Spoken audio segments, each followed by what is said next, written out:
Hello दोस्तों, स्वागत है आपका अपने यूट्यूब चैनल अर्पित की कक्षा में।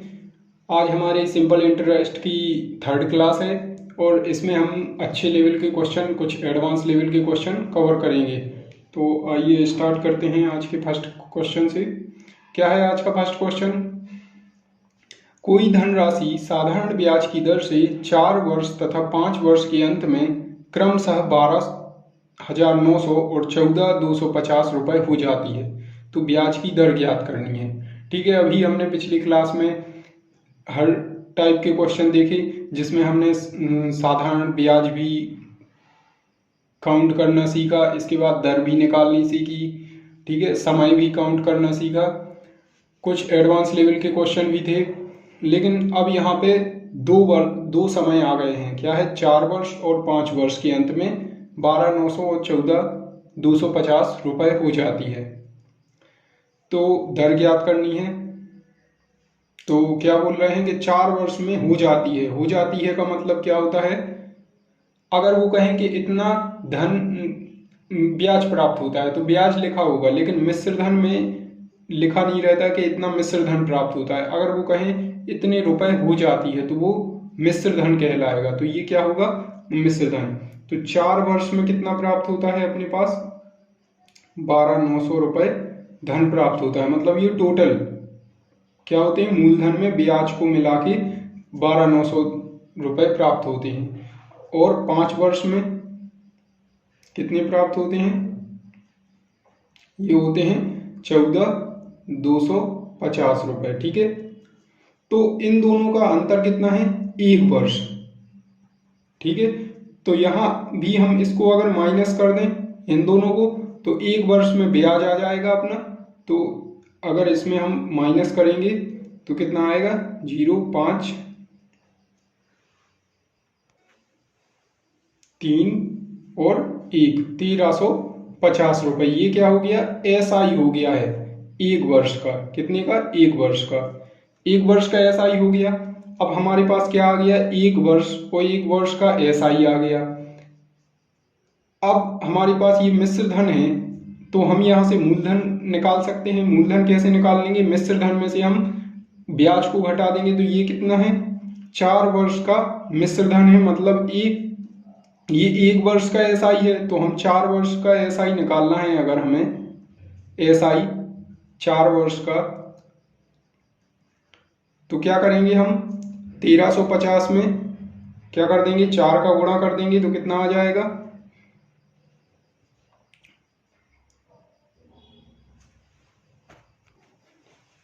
क्या आ जाएगा? 0, 5 चौके 20, 13 चौके 52, 53, 5400 रुपये। ये 5400 रुपये क्या आ गया? 4 वर्ष का SI आ गया। और 4 वर्ष का हमें क्या है? ये मिश्र धन है, तो हम P निकाल सकते हैं। P क्या हो जाएगा? A minus SI। तो क्या होगा? 12,900 में से हम क्या करेंगे? माइनस कर देंगे 5400। तो कितना आ जाएगा P अपने पास?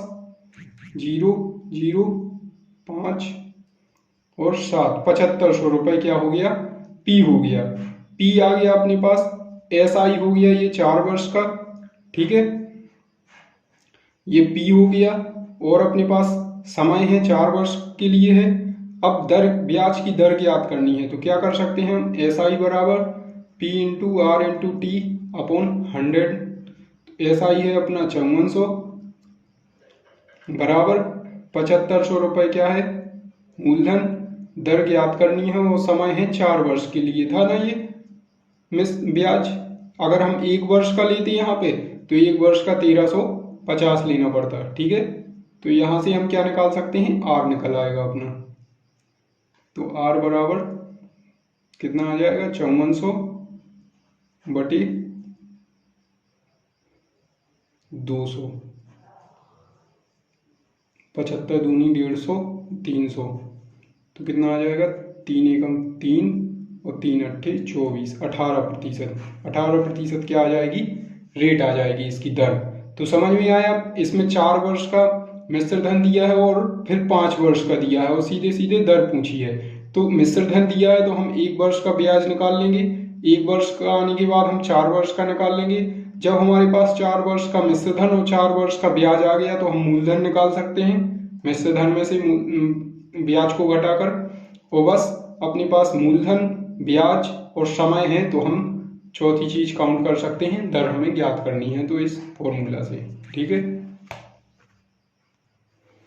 आइए हम इसी टाइप का एक क्वेश्चन और देखते हैं। कोई धनराशि साधारण ब्याज से 5 वर्ष में 5200 रुपए और 7 वर्ष में 5680 रुपए हो जाती है, तो धनराशि ज्ञात करनी है। अभी दर ज्ञात करनी थी, अब यहाँ पे क्या करना है, धनराशि ज्ञात करनी है। तो ठीक है, क्या है, कोई धनराशि साधारण ब्याज से 5 वर्ष में, तो 5 वर्ष में कितनी हो रही है, 5200 रुपए, और यहाँ 7 वर्ष में ऊपर ले लेते हैं, 7 वर्ष में कितनी हो रही है, 5680 रुपए। तो 5 और 2, 7 के बीच में कितने का अंतर है, 2 वर्ष का। तो 2 वर्ष का क्या आ जाएगा यहाँ पे, अगर हम इसको भी माइनस कर देंगे तो 2 वर्ष का क्या आ जाएगा, SI। 2 वर्ष का SI इसमें से करेंगे तो 0, 8 और 480 रुपए। तो 1 वर्ष का कितना आ जाएगा, इसमें भाग दे देंगे तो 2 4 0, 240 रुपए। ठीक है, 1 वर्ष का आ गया अपने पास ब्याज 240 रुपए। अब क्या है, हमने यहाँ क्या निकाल लिया, ब्याज 2 वर्ष का और 1 वर्ष का। अब हमें धनराशि ज्ञात करनी है, तो क्या करेंगे, ये मिश्र धन है, मिश्र धन में अगर हम ब्याज घटा दें तो क्या आ जाएगा अपने पास, धनराशि मूलधन आ जाएगा। तो हमें क्या करना पड़ेगा, 5 वर्ष का ये मिश्र धन है, तो हम 5 वर्ष का यहाँ पे क्या निकाल लेते हैं, SI निकाल लेते हैं। तो 240 गुणे 5, क्योंकि ये 1 वर्ष का है, तो 0, 5 चौके 20, 5 दूनी 10, 11, 1200 रुपये आ गया अपना 5 वर्ष का SI। तो P निकालने के लिए A माइनस SI, तो धनराशि 5200 है A, उसमें माइनस कर देंगे SI 4 वर्ष का 1200, तो हमारे पास क्या आ जाएगा, 4000 रुपये धनराशि, मतलब मूलधन। इसमें मूलधन ही पूछा है, धनराशि पूछी है। ठीक है, आइए दोस्तों हम एक टाइप का क्वेश्चन और देखते हैं। अभी हमने क्वेश्चन में क्या देखा था, वर्ष दिए थे, 2 वर्ष में इतना हो जाता है, 3 वर्ष में इतना है, तो दर ज्ञात करनी थी। ठीक है ना, अब इस क्वेश्चन में क्या है, दर दी है और समय ज्ञात करना है। क्वेश्चन बिल्कुल उसी टाइप का है, बस इसमें क्या है, अपोजिट कर दिया है, वहां समय दिया था और दर ज्ञात करनी थी। अब यहाँ पे क्या है, 2 दर दी हैं, तो उसके आधार पे हमें समय ज्ञात करना है। देखते हैं क्वेश्चन में क्या है, एक ही समय अवधि में कोई धनराशि, एक ही समय अवधि, समय अवधि क्या होगी, 1, तो एक ही समय अवधि में कोई धनराशि 5% के ब्याज पर 2200 रुपए और 8% की ब्याज पर 2320 रुपए हो जाती है, तो समय अवधि क्या होगी। ठीक है ना, ये बहुत ही इंपॉर्टेंट क्वेश्चन है, ये हर एग्जाम में बहुत से पूछे जाते हैं। ठीक है, और बहुत ही सिंपल होते हैं। तो आइए देखते हैं क्या है, 5% ब्याज की दर पे कितनी राशि हो रही, 2200 रुपए। क्या है ये 2200 रुपए, मिश्र धन हो रहा है। ठीक है ना, और 8% की दर पे कितनी हो रही है, 2320 रुपए। ठीक है, तो इन दोनों का अंतर कितना आ रहा है, 5 और 3 8, मतलब 3% बराबर कितना आएगा, 3% की दर पे हमें कितना SI प्राप्त होगा। जब इन दोनों को माइनस करते हैं तो SI प्राप्त होता है। ठीक है ना, तो कितना होगा, 22 1 23, 120 रुपए। ठीक है, ये 3% बराबर है, तो हमारा 1% बराबर कितना आ जाएगा, 3 चौके 12, 40 रुपए। अब हमें 5% बराबर यदि 2200 रुपए प्राप्त हो रहे हैं, तो अगर हम यहाँ पे क्या निकाल लें, 5% बराबर कितना ब्याज प्राप्त हो रहा है, तो हम मिश्र धन में से घटा के धनराशि ज्ञात कर सकते हैं। तो 5% बराबर क्या होगा, अगर यहाँ पे 1% बराबर 40 है, तो 5% बराबर 200 होगा। क्यों, 40 गुणे 5। ठीक है ना, तो ये हो जाएगा। अब 5% बराबर अगर ये आ गया, ठीक है ना, तो 5% बराबर मिश्र धन कितना था, 2200 रुपए। तो यहां से हम P ज्ञात कर सकते हैं, A माइनस SI। हमें ज्ञात करना है समय, समय के लिए पहले हमें मूलधन जरूर चाहिए पड़ेगा। तो क्या करेंगे, 2200 में से 200 माइनस कर देंगे। 200 क्यों, क्योंकि 200 क्या आ गया, SI आ गया है। ठीक है, तो कितना आ गया, 2000 रुपए। यहाँ पे क्या आ गया, P आ गया अपना। पूछा है समय, तो क्या होता है एस आई बराबर P into R into T. पूरे बिल्कुल अपने सिंपल इंटरेस्ट में एस आई में एक ही फॉर्मूला है और ये हर जगह यूज होगा, ठीक है। तो एस आई कितना है 200 रुपये, 5% पे एस आई कितना है 200, और मूलधन आ गया है ये, और अभी हमने 5% पे लिया इसलिए 5% वाली चीजें लेंगे सब। अगर 8% को लेते तो फिर 8% वाली लेते, ठीक है। अभी 5 ही लेंगे, दर 5 है और टी हमें ज्ञात करना है। तो क्या हो जाएगा 20 धाम 200 और 5 दूनी 10, तो टी बराबर कितना आ जाएगा 2 वर्ष। समय पूछा है ना तो 2 वर्ष होगा, ठीक है। तो ये ऐसे आ जाएगा ये अपना आंसर। आइए दोस्तों हम एक नए टाइप का क्वेश्चन और देखते हैं। इसका अच्छा लेवल है इसलिए इसको ध्यान से देखना, ठीक है। क्वेश्चन में क्या बोला गया है, एक आदमी 16,000 रुपए की धनराशि का कुछ भाग 4% तथा शेष भाग 5% साधारण ब्याज की दर से उधार देता है। यदि उसे एक वर्ष में कुल 700 रुपए प्राप्त हुआ, 700 रुपए ब्याज प्राप्त हुआ, तो 4% वार्षिक दर पर दी गई धनराशि बताएं, ठीक है। तो हम इस क्वेश्चन को एक बार बेसिक से देखते हैं और फिर इसको शॉर्ट तरीके से भी देखेंगे। क्या बोला गया है, एक आदमी 16,000 रुपए की धनराशि का कुछ भाग 4% तथा शेष भाग 5% की ब्याज पर देता है। तो 16,000 को हमें 2 भागों में बांटना है, ठीक है ना। तो 2 भागों में बांटने के लिए हम इसको 16,000 को अगर हम एक को x भाग मान लें तो दूसरा भाग क्या होगा 16,000 माइनस x होगा, है ना। अगर हमें 2 भागों में बांटना है, हमें पता नहीं है कितना कितना है 2 भाग 2 लोगों को, तो एक भाग को अगर x माने तो दूसरा क्या होगा 16,000 माइनस x, ठीक है। तो अब वो कह रहे हैं अगर 4% की दर पे दिया जाए, x जो रुपए हमने धनराशि है उसको 4% पर, और समय कितना है 5% की दर से उधार देता है यदि एक वर्ष में, तो ये कितना है एक वर्ष में, ठीक है।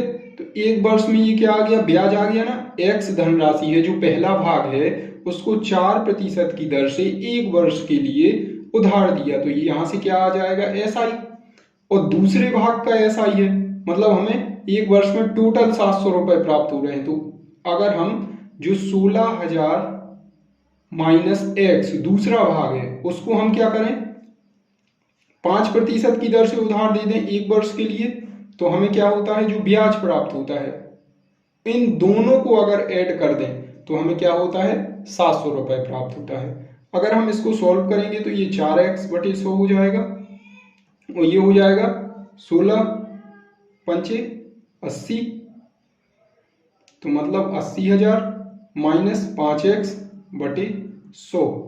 अगर हम इन दोनों 100 का एलसीएम लेके इस साइड गुणा कर दें तो ये क्या बचेगा 4x प्लस 80,000 माइनस 5x बराबर 70,000। 70,000 क्यों, क्योंकि इन दोनों का एलसीएम लेके हमने 700 में गुणा किया 70,000। ये घटाएंगे तो क्या आ जाएगा x 5 में x में से 4x गए x, ये उस साइड चले जाएंगे x, तो 80 में से 70 जाएंगे 10,000, तो x का मान क्या आ गया 10,000 आ गया। मतलब एक भाग को हमने क्या किया था 10,000 पे मतलब उधार दिया था, तो दूसरा भाग क्या आ जाएगा 16,000 में से 10,000 घटाएंगे तो फर्स्ट भाग अपना ये आ जाएगा और सेकंड भाग आ जाएगा 16,000 माइनस 10,000 मतलब 6,000। क्वेश्चन में क्या 4% वार्षिक दर पर दी गई धनराशि बताएं, तो 4% हमने कितनी धनराशि दी थी x धनराशि उधार दी थी, तो 4% पर x का मान कितना आया तो 10,000 इसका आंसर हो जाएगा, ठीक है ना। ये करेंगे बिल्कुल बेसिक से है, लेकिन अगर हम इसको बहुत ही जल्दी कम समय में करना चाहें तो एक एलिगेशन प्रोसेस होती है, हम एलिगेशन वाला पूरा टॉपिक पढ़ेंगे उसमें भी कवर करेंगे। अभी हम इसको देख लेते हैं एक बार। तो क्या है 16,000 की राशि 4% तथा 5% ब्याज पर उधार दी जाती है। अगर हम 16,000 को 4% पर दें उधार, ठीक है, तो हमारा ब्याज क्या आएगा, 16 चौके 6400, मतलब 640। 640 आ गया 4% की दर से। और वहीं 5% की दर पे दें तो ब्याज कितना आएगा, टोटल राशि ही ले ली हमने यहाँ पे, है ना। यहाँ पे हमने दो भागों में डिवाइड ना करके राशि को क्या ले लिया है, 16,000 ही ले लिया है। तो 16 पंचे 80, मतलब 800 रुपए। ये क्या आ गया, एसआई निकाला है ये, है ना। एक वर्ष अगर एक वर्ष ले लें तो ये एसआई 640 आ गया और ये 800, ठीक है ना। दोनों का एसआई आ गया और टोटल एसआई हमें क्या प्राप्त हो रहा है, 700। तो इस प्रोसेस में क्या होता है, हम 700 में से 640 को माइनस करते हैं तो कितना आएगा 60, और 700 में से 800 को करेंगे माइनस तो कितना आएगा 100। तो मतलब इनका रेशियो क्या आ गया, 4% की दर से 100 और 5% की दर से 60, ठीक है। मतलब 160 टोटल दोनों का क्या आएगा 160, और हमने उधार कितनी दी थी 16,000। तो एक यूनिट बराबर कितना आ जाएगा 100। एक यूनिट बराबर 100 आ गया। तो क्या है 4% की दर पे निकालना है तो हम इसमें क्या कर देंगे 100 का गुणा, और 5% की दर पे निकालना है तो हम इसमें 100 का गुणा करेंगे। हमें निकालना है 4% पर, तो 4% पर क्या है 100 और 100 रुपए, है ना, 100 यूनिट, और एक यूनिट बराबर क्या है 100। तो 100 में 100 का गुणा करेंगे तो 4% पर कितना आ जाएगा 100 गुणे 100, 10,000, ठीक है। इस प्रकार से निकालेंगे, ये एलिगेशन प्रोसेस होती है। तो आइए दोस्तों हम यहाँ पर एक क्वेश्चन और देखते हैं। इसी टाइप का ये क्वेश्चन है लेकिन इसमें थोड़ा लेवल अलग है, ठीक है ना। तो देखते हैं क्या है क्वेश्चन में। 1500 रुपए की धनराशि दो भागों में उधार दी जाती है, ठीक है। वही चीज है, 1500 की राशि है तो हम क्या मान लेंगे 1500 की राशि को बेसिक से देखेंगे और एक दूसरी मेथड भी देखेंगे। तो 1500 की राशि को x माना एक भाग, तो दूसरा क्या हो जाएगा 1500 माइनस x हो जाएगा, ठीक है ना। ये हो गया। पहले भाग को 5 वर्ष के लिए 10%, वहां क्या था सेम वर्ष थे, एक वर्ष के लिए था, यहाँ क्या है 5 वर्ष के लिए 10% वार्षिक ब्याज की दर से।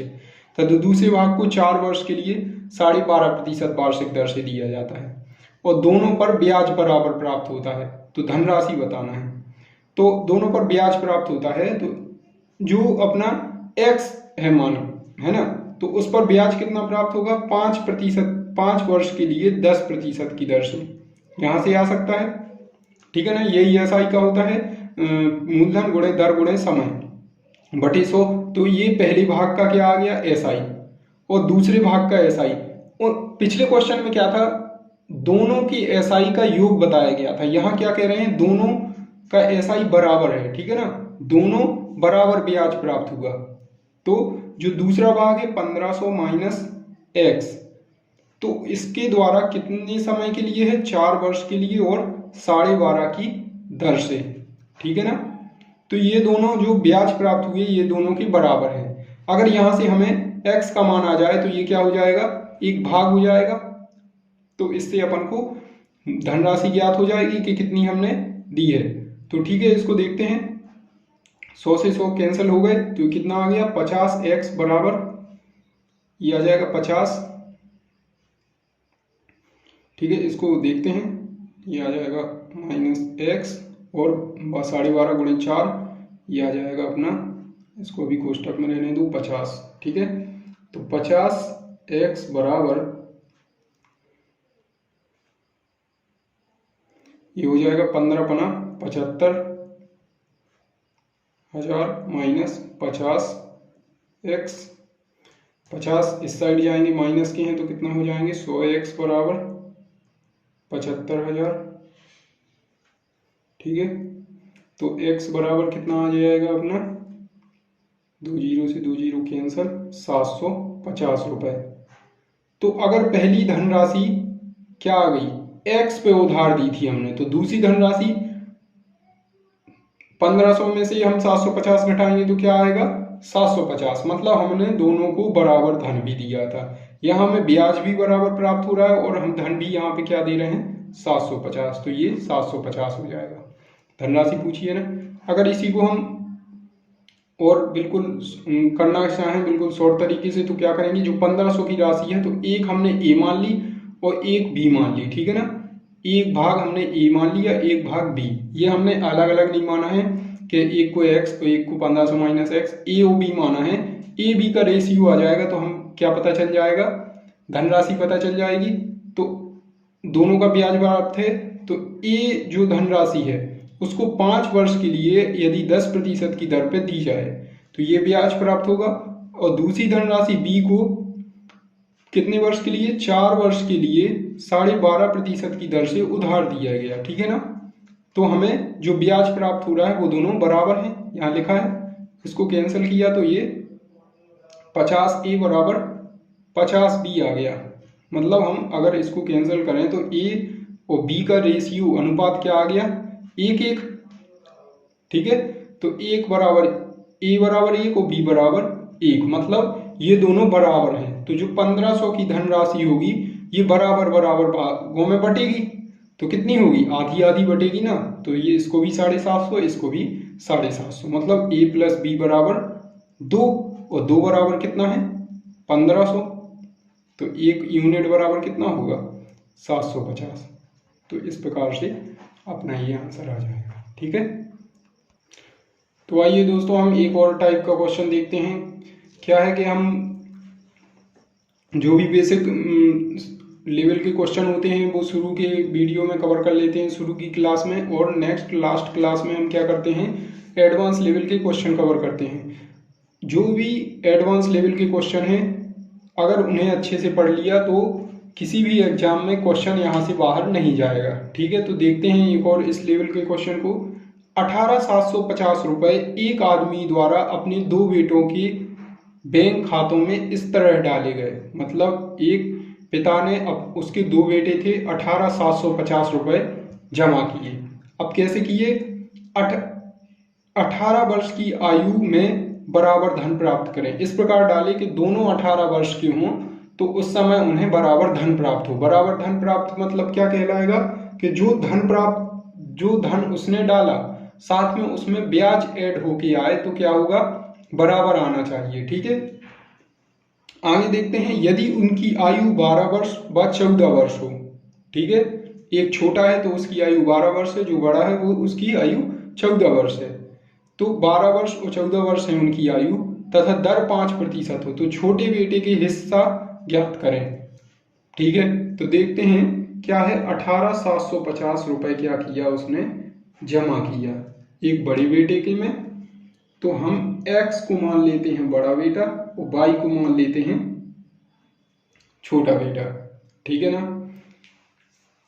इसको लिख लेते हैं बड़ा बेटा और ये छोटा बेटा हो गया, ठीक है। अब क्या कहते हैं कि उनकी आयु 12 वर्ष है। अगर बड़े बेटे की आयु 12 वर्ष है और 18 वर्ष तक उसके खाते में पैसे जमा होने हैं, तो 12 से 18 तक कितने वर्ष तक जमा होंगे, तो इसके खाते में 6 वर्ष तक जमा होंगे पैसे। वहीं बाई जो छोटा बेटा है उसकी आयु 14 वर्ष है। 14 वर्ष क्या है उसकी आयु है, ये क्या लिखा है, आयु। इसकी 12 वर्ष है और इसकी 14 वर्ष है, तो इसके खाते में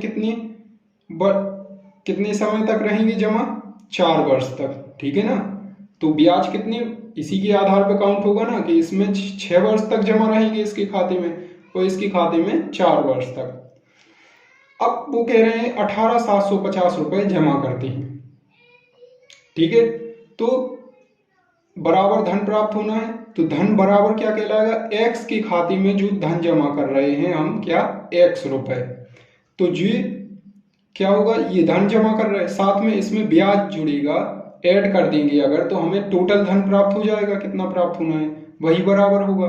तो इस पर ब्याज कितना प्राप्त होगा, x का कितने प्रतिशत, 5% की दर से कितने वर्ष तक जमा रहेगा, 6 वर्ष तक। ऐसे ही निकालेंगे ना, मतलब इन दोनों को बराबर धन प्राप्त हो रहा है। बराबर धन मतलब मिश्र धन बराबर प्राप्त हो रहा है। तो x को x रुपए जमा कर दिए और इस पर ब्याज प्राप्त हो गया इतना। वहीं बाई के खाते में कितना डाला उसने, 22 रुपए, ठीक है। और इसमें क्या ऐड होके आएगा, ब्याज। तो बाई को कितना ब्याज मिला, बाई का 5% की दर से कितने वर्ष के लिए, 4 वर्ष के लिए। ठीक है, ये बाई है बटे 100। ठीक है ना। ये दोनों अगर बराबर हैं तो इससे हमें एक्स और वाई की वैल्यू आ सकती है। अगर रेशियो भी निकाल लें तो हमारे पास क्या आ जाएगा, हम निकाल सकते हैं उसका आंसर। तो देखते हैं क्या करेंगे हम इसको सॉल्व करने के लिए। 100 का एलसीएम लेंगे तो क्या हो जाएगा, 100x, ये यहाँ हो गया 100x प्लस 5 छक्के 30x बटे 100 बराबर 100y प्लस 20y बटे 100। अब 100 से 100 कैंसिल कर सकते हैं, पहले नहीं कर सकते थे क्योंकि प्लस में 2 पद हैं। अब ये कैंसिल हो जाएंगे तो यहाँ हो जाएंगे 130x बराबर 120y। 100 plus 30 130, 100 plus 20 120। तो x और y का रेशियो क्या आ जाएगा, 12/13। ठीक है, तो x के खाते में उसने कितने जमा किए, 12, और y के खाते में 13। ये क्या है, ये मानी हुई वैल्यू है तो इसको यूनिट में मान सकते हो। टोटल 1850 रुपए जमा कर रहा था, तो 12 प्लस 13 बराबर होगा क्या, 18750। तो हम क्या कर सकते हैं यहाँ सोल्व, x प्लस वाई बराबर 12 प्लस 13 25, और 25 यूनिट बराबर क्या है यहाँ पे 18750। हमें निकालना किसका है, छोटी बेटी का हिस्सा। वो छोटा बेटा कौन था, x बड़ा था और छोटा y है, और y के खाते में कितने होंगे 13। तो 1 यूनिट बराबर कितना आएगा 18750 बटे 25, और निकालना है हमें किसका,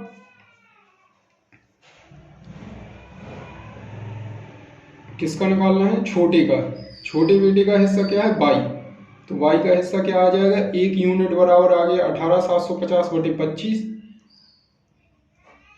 25, और छोटे की यूनिट कितनी है 13। तो इससे हमें आ जाएगी वैल्यू। तो इसको सॉल्व करेंगे तो क्या आएगा, 25 एकम 25, और 25 को काटेंगे तो 750 बार जाएगा, और इसमें गुणा करेंगे तो 9000 रुपये आ जाएगा इसका आंसर। ठीक है, तो ये छोटे बेटे का हिस्सा आ जाएगा। समझ में आया। यहाँ 18750 रुपये थे, एक के खाते में हमने अगर x डाले और छोटे बेटे के खाते में y, तो बराबर उन्हें धन प्राप्त होना है। बराबर धन का मतलब यहाँ मिश्र धन है, मतलब उसके मूलधन में उसका ब्याज ऐड होगा। तो इसके मूलधन में हमने ब्याज ऐड किया और इसके मूलधन में ब्याज ऐड किया, तो दोनों का मिश्र धन बराबर हो गया। तो इससे हमें x और y की वैल्यू आ गई। x के खाते में उसने 12 यूनिट और इसके में 13 यूनिट, 12 और 13 25 यूनिट बराबर कितने डाले टोटल 18750, 1 यूनिट आ गई। और हमें निकालना था छोटे बेटे का हिस्सा, तो 1 यूनिट में 13 का गुणा कर देंगे तो y का हिस्सा। वहीं हम अगर 12 का गुणा करते 1 यूनिट में तो बड़े बेटे का हिस्सा आ जाता। दोस्तों इसी प्रकार हमारे साथ बने रहिए और ज़्यादा से ज़्यादा इसको शेयर कीजिए।